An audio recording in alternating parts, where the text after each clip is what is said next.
വലത് കൈയിൽ കേക്ക്, പിന്നിൽ മറച്ചു വച്ച ഇടത് കൈയിൽ കൈവിലങ്ങ്. ഇതായിരുന്നു കേരളത്തിലെ നസ്രാണികളെ കൈകാര്യം ചെയ്യാൻ, അല്ലെങ്കിൽ അവരെ ഒരു അരുക്കാക്കാൻ BJP-യുടെ ദേശീയ നേതൃത്വം കണ്ടുപിടിച്ച ഒരു തന്ത്രം.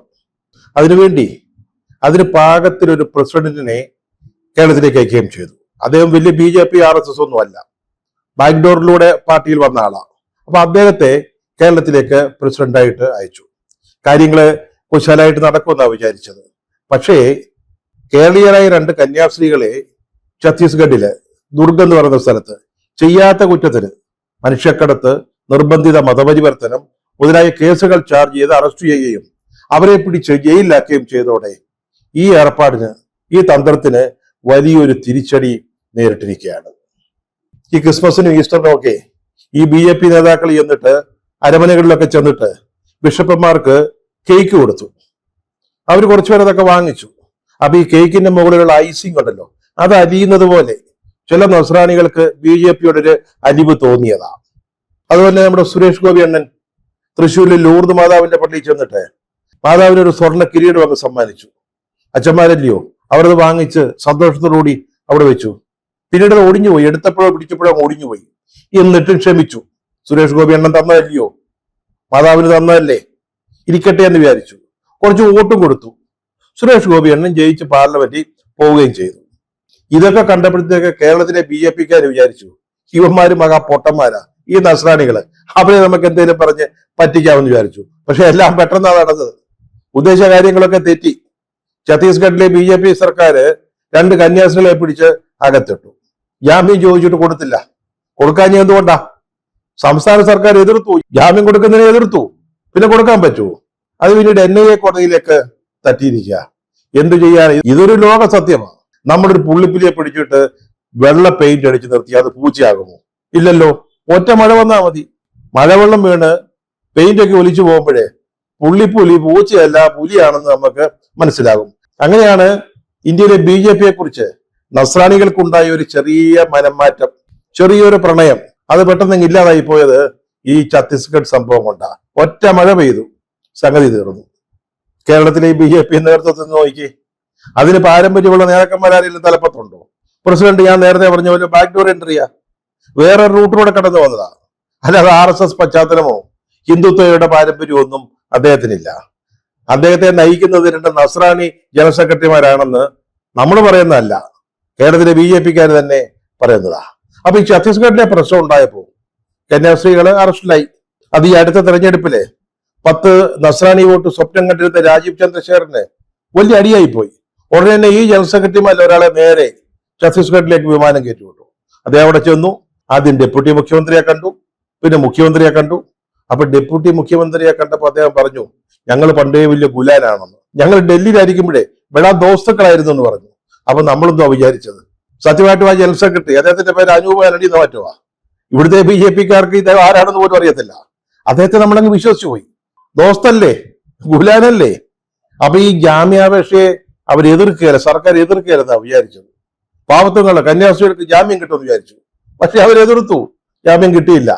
ജയിലഴികളില് അവർ തുടരുക. അതും പോരാഞ്ഞ് ഞങ്ങൾ പിടിച്ച് പോലീസിനെ ഏൽപ്പിച്ച ഈ കന്യാസ്ത്രീകൾക്ക് ജാമ്യം വാങ്ങിക്കാൻ കേരളത്തിൽ നേതൃത്വം വന്നിട്ടുണ്ടെന്ന് അവിടുത്തെ ബജ്രംഗ് ദളിന്റെ നേതാവ് ജ്യോതി ശർമ്മ പരമപുച്ഛത്തോടെ പരിഹാസത്തോടെ ഇന്നലെ പറയുന്നതും കേട്ടു. ആരായി ജ്യോതി ശർമ്മ? ഈ കന്യാസ്ത്രീകളെ പിടിച്ചപ്പോഴേ അവരെ പോലീസ് സ്റ്റേഷനിൽ കൊണ്ടുവന്നപ്പോ സ്റ്റേഷനില് വലിയ കോലാഹലങ്ങൾ ഉണ്ടാക്കിയ സ്ത്രീയാ. എന്തൊരു പെർഫോമൻസ് ആയിരുന്നു അവരുടേത്. കന്യാസ്ത്രീകളെ ആക്ഷേപിക്കുന്നു, ചീത്ത പറയുന്നു. അവിടെ ഉണ്ടായിരുന്ന പെൺകുട്ടികളെ ആക്ഷേപിക്കുന്നു. ആ കൂട്ടത്തിലുണ്ടായിരുന്ന ആ സ്ത്രീകളിൽ ഒരാളുടെ സഹോദരനെ തല്ലാൻ തുടങ്ങുന്നു. അങ്ങനെ വലിയ പെർഫോമൻസ് കാണിച്ച ആളാ ഈ ജ്യോതി ശർമ്മ. ഇന്നലെ ദുർഗിലെ കോടതിയിൽ ഇവർക്ക് ജാമ്യം നിഷേധിച്ചപ്പോഴേ ആഹ്ലാദ പ്രകടനത്തിന് മുമ്പിൽ തീർന്ന പാർട്ടിയാ. അവർ പറഞ്ഞിരിക്കുന്നത് എന്തുവാ? ഈ കന്യാസ്ത്രീകൾക്ക് ജാമ്യം കിട്ടാതിരിക്കാൻ, അതായത് ആയുഷ്കാലം മുഴുവൻ ജയിലിൽ അടയ്ക്കാൻ ഞങ്ങൾ ഏത് അറ്റം വരെയും പോകും എന്ന് പറഞ്ഞ ആളാണ് ഈ ജ്യോതി ശർമ്മ. രാജീവ് ചന്ദ്രശേഖരൻ വിചാരിച്ചു എത്തുക, അദ്ദേഹത്തിന് ഈ കച്ചവട ബുദ്ധിയാ. 10 രൂപ ഇറക്കിയാൽ 15 രൂപയെങ്കിലും കിട്ടണം. അതനുസരിച്ച് ഈ അനൂപാരണി അങ്ങോട്ട് വിട്ടാൽ എന്താന്നേലും ജാമ്യം കിട്ടും. ഇത് കൊലപാതക കേസൊന്നും അല്ലല്ലോ, അപ്പൊ ജാമ്യം കിട്ടുമല്ലോ. അപ്പൊ ആ ജാമ്യത്തിന്റെ ക്രെഡിറ്റ് നമ്മുടെ BJP-യുടെ പോക്കറ്റിലോട്ട് വയ്ക്കാം. അതായിരുന്നു രാജീവ് ചന്ദ്രശേഖരന്റെ ഒരു ആഗ്രഹം അല്ലെങ്കിൽ ലക്ഷ്യം. പക്ഷെ അത് നടന്നില്ല. NIA കോടതിയിലേക്ക് കേസ് വിട്ടതോടെ അത് പൊളിഞ്ഞ് പാളിഷായി പോയി. നമ്മൾ ഇന്നലെ പറഞ്ഞതാ അനൂപ് അവിടെ തന്നെ നിൽക്കണം, എങ്ങനെയെങ്കിലും ജാമ്യം വാങ്ങിച്ച് അവരെയും കൊണ്ട് നെടുമ്പാശ്ശേരി വിമാനത്താവളത്തിൽ വരുന്നതാണ് ഹീറോയിസം എന്ന് പറഞ്ഞതാ. പക്ഷെ അവിടുത്തെ ഛത്തീസ്ഗഡിലെ ഗവൺമെന്റ് സമ്മതിക്കണ്ടേ? അവർക്ക് കേരള BJP ഒന്നുമല്ല പ്രശ്നം. രാജീവ് ചന്ദ്രശേഖരനെ അവർക്ക് വലിയ പിടിപാടൊന്നുമില്ല. അവർ നോക്കുമ്പോൾ എന്തുവാ, അവിടുത്തെ ക്രിസ്ത്യാനിക്കിട്ട് ഒരു പണി കൊടുക്കാൻ പറ്റിയ അവസരമാ, ഒന്നാം തരം അവസരമാ. അത് ഉപയോഗിക്കുക അല്ലാതെ ഇവിടെ BJP എന്ന ഒരു ജനറൽ സെക്രട്ടറി അങ്ങോട്ട് ചെന്നെന്നും വിചാരിച്ച് അവര് ജാമ്യത്തെ എതിർക്കാതിരിക്കുമോ? അവരെ കൊണ്ട് അതിന് പറ്റുമോ? അവർ ഇതിനു വേണ്ടി കാത്തിരിക്കുക ഇതുപോലുള്ള അവസരങ്ങൾക്ക് വേണ്ടി. അത് മാത്രമാണോ, കേരളത്തിലുള്ള MP ലോക്സഭയിൽ ശബ്ദമുയർത്തിയപ്പോ ഛത്തീസ്ഗഡിലെ BJP MP ബജ്രംഗ് ദളിനെ ന്യായീകരിച്ചത്. അത് മാത്രമല്ല, ഈ കന്യാസ്ത്രീകൾക്ക് ജാമ്യം നിഷേധിച്ചപ്പോ ആ കോടതിയുടെ മുമ്പിൽ നടന്ന ആഹ്ലാദ പ്രകടനങ്ങള്, പാട്ടും കൂത്തും കണ്ടില്ലേ? ജാമ്യം അനുവദിക്കരുത് എന്നാവശ്യപ്പെട്ട് കോടതിയിൽ കന്യാസ്ത്രീകൾക്കെതിരെ വാദിച്ച അഭിഭാഷകൻ, വക്കീല്, അയാൾക്ക് പൂമാല, പുഷ്പവൃഷ്ടി. അപ്പോഴാണ് നമ്മുടെ കേരളത്തിലെ BJP, അതായത് രാജീവ് ചന്ദ്രശേഖറും ഷോൺ ജോർജും അനൂപ് ആന്റണിയും ഒക്കെ കിടന്ന നേതൃത്വം ഞങ്ങൾ കൂടെയുണ്ട് എന്ന് പറഞ്ഞ് നിൽക്കുന്നത്. ഏതായാലും ഈ കന്യാസ്ത്രീകൾക്ക് എന്തെങ്കിലും ജാമ്യം കിട്ടും. എക്കാലത്തും പിടിച്ചകത്തിടാവുന്ന ആലോചിക്കണ്ട, കാരണം കൊലക്കുറ്റമൊന്നും അല്ലല്ലോ ചെയ്തിരിക്കുന്നത്. അപ്പൊ ജാമ്യം കിട്ടും. അന്നേരം ഞങ്ങൾ ഇടപെട്ടിട്ടാണ് ജാമ്യം ലഭിച്ചത് എന്നും പറഞ്ഞ് ഒരുത്തൻ വന്നേക്കരുത്, കേട്ടല്ലോ. ഇപ്പോ ഇന്ന് രാവിലെ BJPയുടെ മുൻ പ്രസിഡന്റ് K. സുരേന്ദ്രൻ ഈ രാജീവ് ചന്ദ്രശേഖരന്റെ നീക്കങ്ങളിൽ അസംതൃപ്തി പ്രകടിപ്പിച്ചുകൊണ്ട് രംഗത്ത് വന്നിരിക്കുക, ഫേസ്ബുക്ക് പോസ്റ്റ് ഇട്ടിരിക്കുക. രാജീവ് ചന്ദ്രശേഖരൻ കന്യാസ്ത്രീകളുടെ ജാമ്യത്തിന് വേണ്ടിയൊക്കെ സംസാരിക്കുന്നത് പഴയ നേതാക്കൾക്ക് അത്ര പിടിക്കുന്നില്ല. അല്ലെങ്കിൽ തന്നെ ഇവിടുത്തെ BJPക്കാരൊരു വല്ലാത്ത കൺഫ്യൂഷനില്ല, ആശയക്കുഴപ്പത്തില്ല. എന്താണ് BJPയുടെ ലൈന്? ഹിന്ദുത്വമാണോ, അതോ ഈ നസ്രാണി പ്രീണനമാണോ? ഈ ക്രിസ്ത്യാനികളെ പ്രീണിപ്പിച്ചിട്ടെന്തെങ്കിലും വോട്ട് കിട്ടുമോ? ആ ഒരു ആശയക്കുഴപ്പം ഇപ്പൊ തന്നെ ഉണ്ട്. ഇപ്പോഴത്തെ നേതൃത്വത്തിൽ ഇരിക്കുന്ന പലരും, അല്ലെങ്കിൽ ആ പാർട്ടിയെ യഥാർത്ഥത്തിൽ നയിക്കുന്ന ആളുകൾ ഒരു RSS പാരമ്പര്യമുള്ള BJPക്കാരല്ല, അല്ലെങ്കിൽ ഹിന്ദുത്വ ആശയങ്ങളോട് കൂറുള്ളവരല്ല. പഴയ നേതാക്കന്മാരെ ആരെയും അടുപ്പിക്കുന്നില്ല. ഇവിടെ K. സുരേന്ദ്രനുണ്ട്, V. മുരളീധരനുണ്ട്, ഉമ്മനം രാജശേഖരനുണ്ട്. ഇവർക്കാർക്ക് ഒരു സേയുമില്ലെന്ന് ഈ പാർട്ടിയുടെ കാര്യത്തിൽ. അവര് വേദിക്ക് പുറത്താ. BJPക്കാര് പറയുന്ന എന്താ നോക്കുമ്പോൾ സത്യമല്ലയോ? പ്രസിഡന്റ് ഒരു പാരമ്പര്യമുള്ള BJPക്കാരനല്ല. നേരത്തെ നമ്മൾ പറഞ്ഞ പോലെ ബാക്ക് ഡോർ എൻട്രിയാ. BJPക്കാർ തന്നെ പറയുന്നത് 2 ജനറൽ സെക്രട്ടറിമാർ, നസ്രാണികളായ 2 ജനറൽ സെക്രട്ടറിമാരാണ് ഈ രാജീവ് ചന്ദ്രശേഖരനെ നിയന്ത്രിക്കുന്നതെന്നാണ്, അവരുടെ പിടിയിലാണെന്നാണ്. മറ്റൊന്ന് നോക്കിക്കേ, 2 മന്ത്രിമാര്, സഹമന്ത്രിമാരാണെങ്കിലും 2 പേരുണ്ട്. ഇവർക്ക് ആർക്കാണ് RSS പാരമ്പര്യമുള്ളത്? ഇവരിൽ ആരെങ്കിലും ശരിയായ റൂട്ടിലൂടെ BJPയിൽ വന്നവരാണോ? ഒരാൾ സിനിമാ താരമായിരുന്നു, പെട്ടെന്ന് BJP സീറ്റ് കൊടുത്തു. ആദ്യം രാജ്യസഭയിലേക്ക് നോമിനേറ്റ് ചെയ്തു, പിന്നെ ലോക്സഭയിലേക്ക് മത്സരിച്ചു. ഇത്തവണ അങ്ങ് ജയിച്ചു, മന്ത്രിയായി. രണ്ടാമത്തെ ആളോ ഒന്നാം തരം നസ്രാണി. അപ്പൊ ഈ ഒറിജിനൽ RSS BJPക്കാർക്ക് എന്താ ഇവിടെ റോള്? അവർക്ക് എന്താ ഇവിടെ സേ ഉള്ളത്? പാർട്ടി നടത്തുന്നതും പാർട്ടിയുടെ പേരിൽ അധികാര സ്ഥാനങ്ങളിൽ ഇരിക്കുന്നവരും അത്തരക്കാരല്ല, പുറത്തു നിന്നുള്ളവരാണ്. ആ ഒരു അസംതൃപ്തി, ആ ഒരു പ്രതിഷേധം കേരളത്തിലെ ഒറിജിനൽ BJPക്കാർക്കുണ്ട്. അതാണ് ഇപ്പൊ K. സുരേന്ദ്രന്റെ ഫേസ്ബുക്ക് പോസ്റ്റിലൂടെ പുറത്തു വന്നിരിക്കുന്നത്. ഈ കന്യാസ്ത്രീകൾ ജയിലിലായിട്ട് ഇനിയിപ്പോ 6 ദിവസം കഴിയുക. അവരുടെ കാര്യത്തിൽ വലിയ ആശങ്കയാണുള്ളത്. ഫാദർ സ്റ്റാൻസ്വാമിയുടെ കഥ നമുക്കറിയാമല്ലോ. ഭീമേ കൊറോവോൺ സംഘർഷത്തില് അദ്ദേഹത്തിന് പങ്കുണ്ടെന്ന് പറഞ്ഞ്, അല്ലെങ്കിൽ CPI കാരുമായിട്ട്, മാവോയിസ്റ്റുകളുമായിട്ട് ബന്ധമുണ്ടെന്ന് ആരോപിച്ച് NIAക്കാർ അറസ്റ്റ് ചെയ്തതാ. പാർക്കിൻസൺസ് രോഗമുണ്ടായിരുന്നു. അതിനുശേഷം അദ്ദേഹം ജയിലിൽ വെച്ച് വീണു. 2 ചെവികളുടെയും കേൾവിശക്തി നഷ്ടപ്പെട്ടു. പിന്നീട് കോവിഡ് പിടിച്ചു. ഈ പാർക്കിൻസൺസ് ഉണ്ടായിരുന്നതുകൊണ്ട് ഒരു ഗ്ലാസ് പാലോ വെള്ളമോ പോലും കുടിക്കാൻ സാധിക്കുമായിരുന്നില്ല. അതിനുവേണ്ടി സ്ട്രോസിപ്പ് സൗകര്യമുള്ള പാത്രങ്ങൾക്ക് വേണ്ടി ചോദിച്ചത്, അതുപോലും കൊടുത്തില്ല. അവസാനം അദ്ദേഹം ജയിലിൽ നരകിച്ചു മരിക്കുകയായിരുന്നു. ഇപ്പൊ ഈ കന്യാസ്ത്രീകളുടെ കാര്യം, 2 പേരും ഏതാണ്ട് 60 വയസ്സിനടുത്ത് പ്രായമുള്ളവരാ. വാതരോഗമുണ്ട്. ഒരാൾക്ക് മുട്ടുവേദന കലശലാണ്. അവർ ചെരുപ്പ് പോലും ഇവിടെ ഇടുന്നില്ല.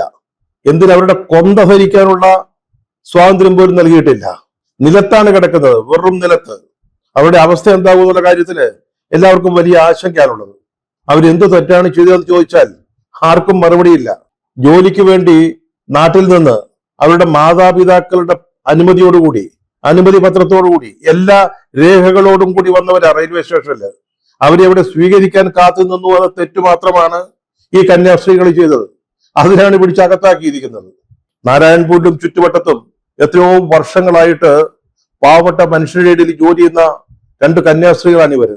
2 പേരും ആശുപത്രികളിൽ പണിയെടുക്കുന്നവരാണ്. അവർക്കാണ് ഈ ഗതി വന്നിരിക്കുന്നത്. അവരൊരു തെറ്റും ചെയ്തവരല്ല.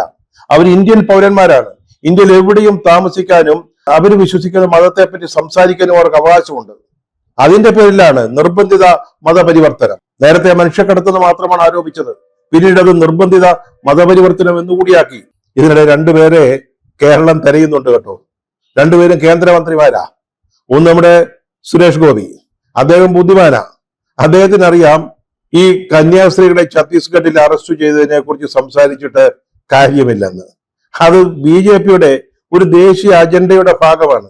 അത് നമ്മുടെ പാവപ്പെട്ട സുരേഷ് ഗോപി ഒച്ച വെച്ചിട്ട് എന്താ കാര്യം? അതുകൊണ്ട് അദ്ദേഹം ബുദ്ധിപൂർവ്വം മിണ്ടാതിരിക്കുക. രണ്ടാമൻ ജോർജ് കുര്യനാണ്. അദ്ദേഹത്തിന് പറയാതിരിക്കാനും വയ്യ. കേരളത്തിലെ സീറോ മലബാർ സഭയ്ക്ക് കൊടുത്ത ഒരു പ്രാതിനിധ്യമാണ് ജോർജ് കുര്യൻ എന്നാണല്ലോ പറയുന്നത്. അറസ്റ്റിലായത് ആരാ? ആ സഭയിൽപ്പെട്ട 2 കന്യാസ്ത്രീകളാ. അപ്പൊ മിണ്ടാതിരിക്കാനും പറ്റത്തില്ല. അങ്ങനെ ആദിഭൂതി ഇളകിയപ്പോ മന്ത്രി എന്ത് ചെയ്തു? CBCയെ കുറിച്ച് കുറ്റം പറഞ്ഞു. Catholic bishops conference of India, അവരുടെ കുഴപ്പമാണെന്ന് പറഞ്ഞു. ജാമ്യം കിട്ടാത്തതിന്റെ ഉത്തരവാദിത്വം അവരുടെ തലയിലോട്ട് വെച്ചു. അവര് വിടുമോ? അവര് മന്ത്രിയെ എടുത്തിട്ട് കുടഞ്ഞിട്ട് വലിച്ചെറിയുകയും ചെയ്തു. ഇവര് കന്യാസ്ത്രീയുടെ കാര്യത്തിൽ എന്തൊക്കെ ചെയ്തു എന്നുള്ളത് ലോകം കണ്ടതാണ്. ഞങ്ങളെ കൊണ്ട് കൂടുതൽ പറയിക്കരുത്. ഈ മന്ത്രി ചെയ്തതൊക്കെ എല്ലാവരും മനസ്സിലാക്കിക്കൊണ്ടിരിക്കുകയാണെന്ന് CBCIയുടെ ഔദ്യോഗിക വക്താവ് ഫാദർ റോബിൻ റോഡ്രിഗസ് വളരെ കൃത്യമായിട്ട് പറഞ്ഞു വെച്ചു. ഇപ്പൊ അദ്ദേഹം കിടന്ന് ഉരുളുക. ഇന്നും പത്രലേഖകരുടെ മുമ്പിൽ എന്തൊക്കെയോ പറയുന്നത് കേട്ടു. ഛത്തീസ്ഗഡിലെ കോൺഗ്രസ്സുകാര് ഇതിനെതിരായിട്ട് പ്രതിഷേധിക്കുന്നില്ലെന്നൊക്കെയാണ് അദ്ദേഹം പറയുന്നത്. പ്രിയപ്പെട്ട മന്ത്രി മിസ്റ്റർ ജോർജ് കുര്യൻ, ഇങ്ങനത്തെ പോഴത്തകളൊന്നും പറയരുത്. കഴിഞ്ഞ ദിവസം UDFന്റെ പ്രതിനിധി സംഘം ഛത്തീസ്ഗഡിലെത്തിയപ്പോ പോലീസ് അവരെ തടഞ്ഞു. അപ്പൊ ആദ്യം ഓടിയെത്തിയതാരാ? നേരത്തെ അവിടെ മുഖ്യമന്ത്രിയായിരുന്ന ഭൂപേഷ് ബാഗലാണ്. അദ്ദേഹത്തിന്റെ ഇടപെടലിനെ തുടർന്നാണ്, അദ്ദേഹം ശക്തിയായിട്ട് പറഞ്ഞതിനെ തുടർന്നാണ് കേരളത്തിൽ നിന്നുള്ള MP-മാർക്ക് ജയിലിൽ ചെന്നവരെ കാണാനുള്ള, ഈ കന്യാസ്ത്രീകളെ സന്ദർശിക്കാനുള്ള അവസരം കിട്ടിയത്. എന്നിട്ട് പറയുകയാണ് ഛത്തീസ്ഗഡിലെ കോൺഗ്രസ്സുകാർ പ്രതിഷേധിക്കുന്നില്ലെന്ന്. BJPക്കാരല്ല കന്യാസ്ത്രീകളെ പിടിച്ചതെന്നും അദ്ദേഹം പറഞ്ഞു. ഇന്ന് പത്രലേഖകരോട്, മാധ്യമങ്ങളോട് പിന്നെ ആരാ പിടിച്ചത്? ഈ ബജ്രംഗ് ദൾ ആരാ? സംഘപരിവാരത്തിന്റെ അവിഭാജ്യ ഘടകമല്ലേ? കേരളത്തിലെ ക്രൈസ്തവ സഭാ മേലധ്യക്ഷന്മാർക്കും സംഗതികളുടെ കിടപ്പ് മനസ്സിലായിട്ടുണ്ട്. കഴിഞ്ഞ ദിവസം അവര് വാ മൂടിക്കെട്ടി തെരുവിലിറങ്ങേണ്ടി വന്നു. BJPക്കും BJP സർക്കാരിനുമെതിരെ പ്രതികരിക്കുന്നതിന്, അല്ലെങ്കിൽ കന്യാസ്ത്രീകളെ അറസ്റ്റ് ചെയ്ത് ജയിലിൽ അടച്ചതിൽ പ്രതിഷേധിക്കുന്നതിന്. പിതാക്കന്മാരെ, മിന്നുന്നതെല്ലാം പൊന്നൊന്നും അല്ല. അതുപോലെ ഈ ആട്ടിൻ തോലാണെങ്കിൽ ചെന്നായുണ്ടല്ലോ, അത് പുല്ല് തിന്നാൻ വന്നതല്ല, എതിരാളികളുടെ ചോര കുടിക്കാൻ വന്നതാ. വേഷം മാറി വന്നതേ ഉള്ളൂ. പിതാക്കന്മാരത് മനസ്സിലാക്കി തുടങ്ങിയതിൽ സന്തോഷമുണ്ട്. Arch bishop Mar Joseph Pamplany പറഞ്ഞു, ഭരണഘടന പശു തിന്നുന്ന ഗതികേടിലായെന്ന്. നേരത്തെ 300 രൂപ കിട്ടിയാൽ, കിലോയ്ക്ക് റബ്ബറിന് 300 രൂപ കിട്ടിയാൽ ഒരു BJP MP തരാമെന്ന് പറഞ്ഞ മെത്രാനാ. ആളുകൾ കാര്യങ്ങൾ മനസ്സിലായി തുടങ്ങി. ഇന്നിപ്പോ രാജീവ് ചന്ദ്രശേഖറും മറ്റും സീറോ മലബാർ സഭയുടെ ആസ്ഥാനത്ത് സഭാമേലധ്യക്ഷന്മാരെ കാണാൻ പോകുന്നു എന്നാണ് കേട്ടത്. വാസ്തവത്തിൽ ചെയ്യേണ്ടത് അവരെ അതിന്റെ അകത്ത് കയറ്റാതിരിക്കുക എന്നുള്ളതാണ്.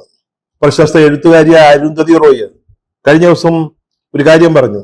തീ വന്ന് വിറകിനോട് ചോദിക്കുകയാണ്, എനിക്കൊരവസരം തരുമോ എന്ന്. അതുപോലെയാണ് BJP വന്ന് കേരളത്തിലെ ക്രിസ്ത്യാനികളോട് ചോദിക്കുന്നത്, എനിക്കൊരു അവസരം തരുമോ എന്ന്.